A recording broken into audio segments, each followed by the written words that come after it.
जय जय श्री राधे। श्री श्री राधा रमणु जयति। भजनिताई गौर राधे श्याम। जप हरे कृष्ण राम। चरित सुधा। श्री श्रीमद राधा रमण चरण दास देव बाबाजी महाशय। बड़े बाबा का जीवन चरित्र। मूल बंगला संपादक प्रकाशक श्री रामदास बाबाजी। आज का पाठ। श्री श्री महाप्रभु पाद पद्म चिन्ह। धीरे धीरे बड़े बाबाजी महाशय के ऊपर शिक्षित समाज की दृष्टि पड़ने लगी।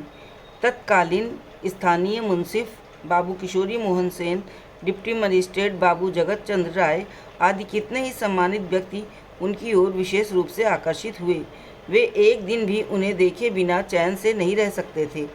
श्री श्री जगन्नाथ देव के जगमोहन में गरुड़ स्तंभ के पीछे श्री गौरांग देव के पाद पद्म चिन्ह थे। उत्सवों के समय भीड़ होने पर इस भव विरंची वांछित परम धन के ऊपर पैर रखकर लोग आते जाते थे। बड़े बाबाजी महाशय ने पुरी के राजा से कहकर इन पाद पद्म चिन्ह पत्थर को श्री जगन्नाथ देव के मंदिर के उत्तरी दरवाजे के पास एक छोटा सा मंदिर बनवाकर उसमें स्थापित करा दिया। एक 10-11 वर्ष के ब्राह्मण बालक को उसके बड़े भाई ने नरेंद्र सरोवर के निकटवर्ती एक पंचायती रामानंदी मठ का महंत बना दिया था। भगवत इच्छा से महंत बालक ने जिस समय से बड़े बाबा जी महाशय के दर्शन किए, उसी समय से वह उनके प्रेम में मुग्ध हो गया और उनके आनंदमय संग सुख की अभिलाषा से दिन रात श्री श्री जगन्नाथ देव से प्रार्थना करने लगा। बालक का नाम था शीतल दास। उसकी दीनता और आरती देख पाषाण का हृदय भी पिघल जाता था। श्री श्री जगन्नाथ देव ने भक्त बालक पर प्रसन्न हो उसका विषय बंधन काटने की इच्छा की। एक दिन कुछ रामानंदी बाबा जी आए और शीतल दास तथा उसके बड़े भाई को मठ से निकाल दिया। मुकदमा चलने लगा। बालक श्री श्री जगन्नाथ देव के चरणों में यही प्रार्थना करता रहा कि मुकदमे में उसकी हार हो, जिससे विषय भूख से उसकी निवृत्ति हो जाए। बड़े बाबाजी महाशय के प्रिय सहचर किशोरी बाबू मुंसिफ की कचहरी में मुकदमा था। उन्होंने मन में निश्चय कर रखा था कि मुकदमे में बालक की जीत हो, क्योंकि शहीदत उसके अनुकूल थी। बहस खत्म हो गई, केवल तजवीज़ बाकी थी। मुंसिफ परम भक्त थे। वे जब किसी मुकदमे की तजवीज़ लिखने बैठते 10-15 मिनट आंखें बंद कर श्री श्री जगन्नाथ देव के चरणों का ध्यान करते और उनकी प्रेरणा के अनुसार फैसला लिखते। मुकदमे में भी उन्होंने ऐसा ही किया। फैसला लिख दिया। पढ़कर देखा तो उसे अपने मन के भाव के विपरीत पाया। बालक मुकदमा हार गया। इससे वे बड़े लज्जित हुए। वे कचहरी से मलिन मुख लौटकर बड़े बाबाजी महाशय के पास गए। उनका मुख देखते ही मालूम होता था कि वे बड़े दुखी हैं। बड़े बाबाजी महाशय ने पूछा, किशोरी तुम्हारा मुख आज मलिन क्यों है? क्या कोई दुख है? किशोरी बाबू ने कहा, नहीं बाबा, विशेष तो कोई दुख की बात नहीं, पर आज एक कार्य मेरी धारणा के विपरीत हो गया। मैंने शुरू से ही निश्चय कर रखा था कि इस मुकदमे में बालक की जीत हो, परंतु श्री श्री जगन्नाथ देव से प्रार्थना कर जब मैं तरबीज लिखी तो देखा कि उसकी हार हो गई। मैं सोचता हूँ कि शायद मैंने अन्याय किया। बड़े बाबाजी महाशय ने कहा, भाई जगन्नाथ की कृपा से ठीक ही निर्णय हुआ है, क्योंकि यह बालक मुकदमे में पहले से ही नियम पूर्वक श्री जगन्नाथ देव से प्रार्थना किया करता था, हे प्रभु, मुझे इस मठ की महंताई से कोई प्रयोजन नहीं।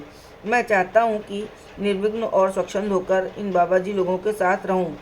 भक्त वत्सल जगन्नाथ देव ने उसकी सुन ली। इसमें तुम्हारा कोई दोष नहीं। उधर शीतल दास को घर ले जाने के लिए उसके पिता, माता, भाई और आत्मीय स्वजन विशेष चेष्टा करने लगे। उसका भाई जब उसे पकड़ने लगा तो वो चीख मारकर बड़े बाबाजी महाशय के पास आया और माता पिता को लक्ष्य करके कहने लगा, देखिए, आप लोगों ने तो मुझे महंत बना दिया था। यदि मैं महंत रहता तो क्या आप मुझे घर ले जाते? अब मैं आपका नहीं हूँ। आप लोग मेरे गुरुजन हैं। आपकी ही कृपा से मेरा संस्कार बंधन कटा है। आप आशीर्वाद दीजिए कि मैं निर्विघ्न इन लोगों के साथ रहकर भजन कर सकूं। बालक इस प्रकार के प्रोक्त वाक्यों तथा माता पिता को समझाने लगा। उसके मुख से ऐसी वैराग्यपूर्ण बातें सुनकर सब लोग विस्मित हो गए। लाचार हो बालक के माता पिता ने उसका हाथ पकड़कर बड़े बाबा जी महाशय के चरणों में उसे समर्पित किया और दुखी हृदय से अपने घर चले गए। बालक के मन में आज आनंद की सीमा न रही। आज से उसकी सारी चिंता दूर हो गई। बड़े बाबाजी महाशय ने श्रीमन महाप्रभु के पाद पद्म की सेवा में उसे नियुक्त कर दिया। एक महिला ने श्री गौरांग सेवा के लिए कुछ मिष्ठान का बंधान कर दिया। इस प्रकार श्रीमन महाप्रभु के पाद पद्म की सेवा विधिपूर्वक चलने लगी। एक दिन बड़े बाबा जी महाशय ने पूर्वोक्त गौरचरण चक्रवर्ती को नारायण छाता के कर्ता बाबा जी महाशय के भेंट लेने का आदेश किया। गौरचरण ने कुछ आपत्ति की, पर उन्हें लाचार होकर बड़े बाबा जी महाशय का आदेश पालन करना पड़ा। उनका भीख का नाम हुआ गोविंदास। इस प्रकार भगवत प्रेरणा से बड़े बाबा जी महाशय के पास एक एक कर बहुत से पार्षद एकत्र होने लगे। श्री श्री जगन्नाथ देव की स्नान यात्रा। आज श्री श्री जगन्नाथ देव की स्नान यात्रा उत्सव के उपलक्ष्य में प्रातःकाल से ही बड़ी बड़ी तैयारियां हो रही हैं। स्नान वेदी के ऊपर तरह तरह के चंद्रातप लगाए गए हैं। बड़े बाबा जी महाशय सहचरों सहित खोल और कलतार के साथ मधुर कीर्तन कर रहे हैं। बहुत से बोल एकत्र हो गए हैं। सभी आनंद में उन्मत्त हैं। श्री जगन्नाथ देव स्नान वेदी पर आकर विराजमान हैं। पंडा लोगों ने उन्हें स्नान कराना आरंभ कर दिया है। कैसा मधुर दृश्य और कैसी मनोहारिणी शोभा है। चारों ओर नाना प्रकार के बाजे बज रहे हैं। जय ध्वनि, शंख ध्वनि और हल्लू ध्वनि से दसों दिशाएं मुखरित हो रहे हैं। बड़े बाबा जी महाशय ने श्री जगन्नाथ देव का मुखचंद्र दर्शन कर भावावेश में पद कीर्तन आरंभ किया। नाचे रे गौर संग हरि भक्तगण साथ, सिनान मंडे हेरी सील जगन्नाथ। पूर्वेर भावे नाचे श्री शची नंदन, जगन्नाथे देखे जेन ब्रजेंद्र नंदन। वृंदावन माझे जेन देवी पौर्णमासी, अभिषेक करिछेन परम हर्षि। स्वरूप पेरे बले गोरा हासिया हासिया, हेर गो ललिता तोमार प्राण बंधुया। भावेर तरंगे गोरा अधीर हाइल, मातिया आधार भावे नाचिते लागिल। के नाचे केई गाए विभोर हैया, भूमे गढ़ी जाए केई प्रमाविष्ट हैया। श्री गौरांग हरि भक्तगण सहित नाच रहे हैं। स्नान मंडल में श्री जगन्नाथ को देख मूर्छित के पूर्व के भाव से श्री सचिनंदन नृत्य कर रहे हैं। जगन्नाथ को ऐसे देख रहे हैं जैसे ब्रजेंद्र नंदन हो और उन्हें वृंदावन में देवी पौर्णमासी आनंद पूर्वक नहला रही हों। गौरांग महाप्रभु स्वरूप से हंस हंस कर कह रहे हैं, हे ललिते, अपने प्राण प्यारे को देख। भाव की तरंग में महाप्रभु अधीर हो गए हैं। राधा के भाव में मत्त हो नाचने लगे हैं। अन्य लोग भी कोई विभोर होकर नाच रहे हैं, कोई प्रेमाविष्ट हो भूमि पर लोटपोट हो रहे हैं। कीर्तन सुनकर सभी आनंद सागर में निमग्न हैं। बड़े बाबा जी महाशय के मुख से कीर्तन पवन ऐसे वेग से बह रहा है कि न तो उसे कोई कंठस्थ कर सकता है और न लिख सकता है।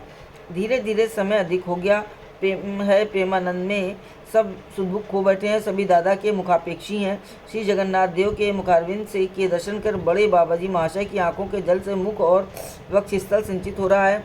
वे जोर जोर से क्रंदन कर रहे हैं और श्री जगन्नाथ देव को लक्ष्य कर न जाने क्या क्या कह रहे हैं। कभी अभिमान, कभी दीनता, कभी आक्षेप भरे नाना भाव के गीत गा रहे हैं। इन पदों का भाव कैसे अपूर्व है। दर्शकवंत किसे देखें, जगन्नाथ देव को अथवा बड़े बाबा जी महाशय को। दोनों समान रूप से चित्ताकर्षक हैं। दोनों समान भाव के सब के मन प्राण हर रहे हैं।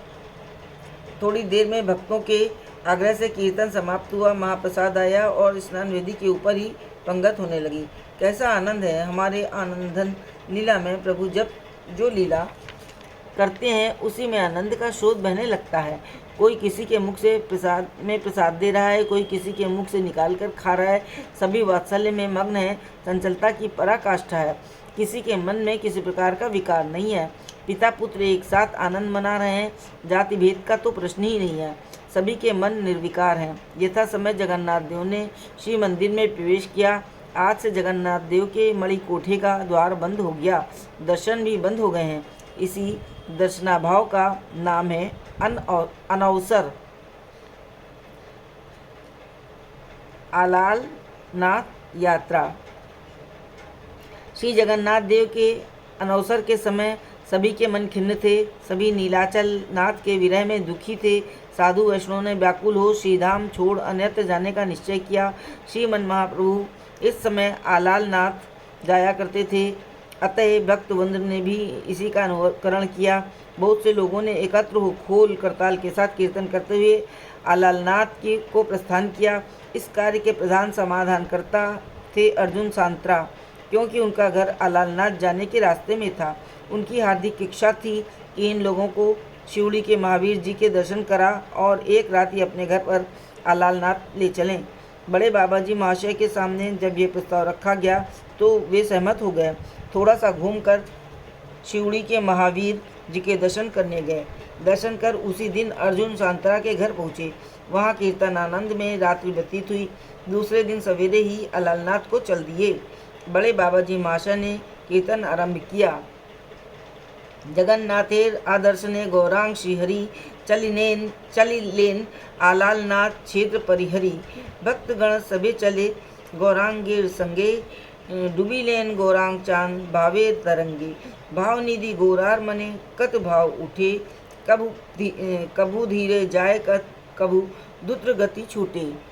चरण चरण प्रभु नीचे नीचे चले। दुबाहु तुलिया कंवल केवल हरि बोल बले। जगन्नाथ जी के दर्शन के अभाव में श्री गौरांग जगन्नाथ क्षेत्र छोड़कर अलालनाथ को चल दिए। भक्तगण भी उनके साथ चले। श्री गौरांग भाव तरंग में डूब गए। भावनिधि श्री गौरांग के मन में न जाने कितने भाव उठ रहे हैं। कभी वे धीरे धीरे चल रहे हैं, कभी तेजी से चरण पर चरण रख नाचते चले जा रहे हैं। दोनों बाहें उठाकर केवल हरि बोल रहे हैं। इस प्रकार के सुमधुर पद गाते हुए सब लोगों ने अलालनाथ मंदिर में प्रवेश किया। कीर्तन की ध्वनि सुनी गांववासी सब एकत्र हो गए। श्री मंदिर के सामने कुछ देर उद्यम नृत्य और कीर्तन कर सबने विश्राम किया। किसी महाभाग्यवान व्यक्ति ने उस दिन अलालनाथ के विशेष भोग की व्यवस्था कर रखी थी। वहाँ का प्रसिद्ध भोग है खीर। ऐसी सुंदर खीर का शायद और किसी ठाकुर को भोग नहीं लगता। यहाँ ठाकुर को गरम गरम खीर का भोग लगाने का नियम है। जिन्होंने आज भोग लगाया उनकी इच्छा थी कि सबको भली प्रकार खीर प्रसाद का सेवन कराएं। सब प्रबंध हो चुका। ठाकुर के भोग के पीछे सब लोग प्रसाद पाने बैठे। शुभ कार्य में बहुत विघ्न हुआ करते हैं।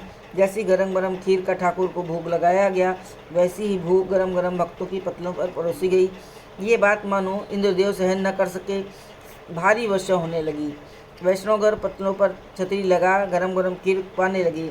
कोई वर्षा के जल से प्रसाद ठंडा कर पाने लगे। अपूर्व आनंद था।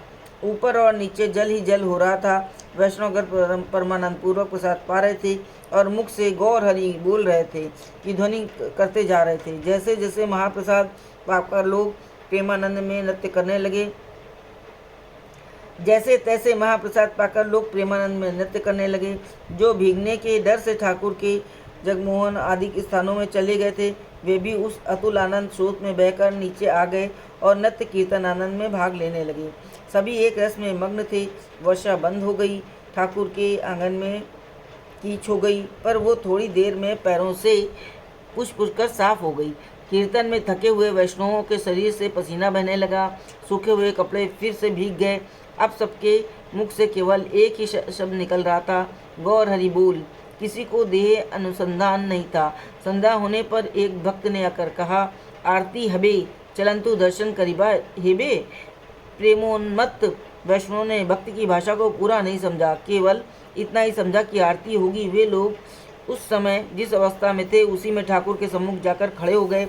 इनके वस्त्र और शरीर कीच में सने थे। उपस्थित लोग इन्हें देखकर चकित हो गए। सबकी दृष्टि इनकी ओर आकर्षित हुई। कोई कहने लगा, ये लोग पागल हो गए हैं। किसी ने कहा, ऐसा महापुरुष और कभी नहीं देखा। बड़े बाबा जी महाशय को अब सब पहचान गए थे। वहाँ वे जहाँ कहीं जाते लोग उन्हें बड़े बाबा जी महाप्रभु कहकर संबोधन करते। आरती समाप्त होने पर उन्होंने आरती कीर्तन आरंभ किया। 1.5 पहर तक कीर्तन करने के पश्चात सबने विश्राम किया। किसी भक्त ने ठाकुर के भोग के लिए काकरा पिठा का प्रबंध कर रखा था। भोग के पीछे सबने महाप्रसाद का पाकर वहीं परम आनंद में रात्रि व्यतीत की और सवेरे प्रभाती कीर्तन किया। नगर कीर्तन और महोत्सव। सूर्योदय होते ही बड़े बाबा जी महाशय बहुत से लोगों के साथ नगर कीर्तन को निकले हैं। सभी परमानंद में उन्मत्त हैं। गंतव्य स्थान का कोई निश्चय नहीं। एक गांव से दूसरे गांव को जा रहे हैं। ग्रामवासी छोटे बड़े स्त्री पुरुष मंत्रमुग्ध की भांति संकीर्तन के साथ चले जा रहे हैं। सबके मुख से निकल रही है केवल एक ही ध्वनि, गौर हरि बोल। बालक नंगे नंगे आगे और पीछे नाचते जा रहे हैं। उनके आनंद की सीमा नहीं है। माता पिता साथ होते हुए भी उन्हें रोक नहीं पा रहे हैं। वे प्रेमानंद में फूले संकीर्तन के साथ चले जा रहे हैं। अपूर्व दृश्य। धीरे धीरे दोपहर हो गई। गांव के एक सज्जन ने आकर बड़े बाबाजी महाशय के एक साथी से धीरे से कहा, समय अधिक हो चुका है। आज आप लोग हमारे इस भागवत गृह में विश्राम कर हमें कृतार्थ करें। बड़े बाबा जी महाशय से पूछा तो उन्होंने प्रसन्नतापूर्वक सम्मति दे दी। थके हुए भागवत गृह में विश्राम करने लगे। इधर भोग का सामान आने लगा। श्री क्षेत्रवासी दो तीन ब्राह्मण रसोइये मिलकर रसोई करने लगे। 105 तोले के शेर वाली तोल के हिसाब से 1.5 मन चावल की रसोई हुई। सब लोग स्नान आदि के पश्चात बैठकर जय जय नित्यानंद अद्वैत गौरांग पद कीर्तन करने लगे। न जाने कहाँ कहाँ से लोग एकत्र आने लगे। ग्रामवासी छोटे बड़े सभी आनंद में आत्महारा हो आपस में वैर भाव द्वेष हिंसा और छोटे बड़े की बात को भूल भागवत गृह की ओर बढ़े चले आ रहे हैं। धीरे धीरे लगभग 400 आदमी एकत्र हो गए और कीर्तन में योग देने लगे। यथा समय कीर्तन समाप्त हुआ, साथ ही ठाकुर का भोग भी पूरा हुआ। बड़े बाबा जी महाशय ने कहा, भाइयों, हम लोग विदेशी हैं। आपके गांव में आकर आपके ही घरों में दाल चावल की भिक्षा की रसोई का आपके ही ठाकुर को भोग लगाया है। आपको महाप्रसाद पाने में कोई आपत्ति तो नहीं है। देखिए, भगवान निवेदित महाप्रसाद स्पर्श दोष से नष्ट नहीं होता। स्पर्श दोषे महाप्रसाद नष्ट नहीं है। नष्ट दोष हटाई ले नरक निश्चय। अर्थात स्पर्श दोष से महाप्रसाद नष्ट नहीं होता, उसे नष्ट मानने से निश्चय ही नरक मिलता है।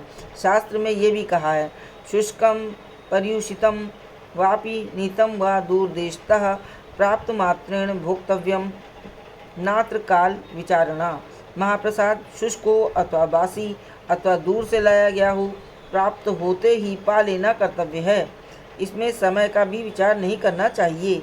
एक स्थानीय सज्जन ने बड़े बाबा जी महाशय के उपदेश को सब लोगों को समझाया और उनकी बड़ी प्रशंसा की। उसे सुन उपस्थित लोग एक स्वर से बोल उठे, महाप्रभु, आज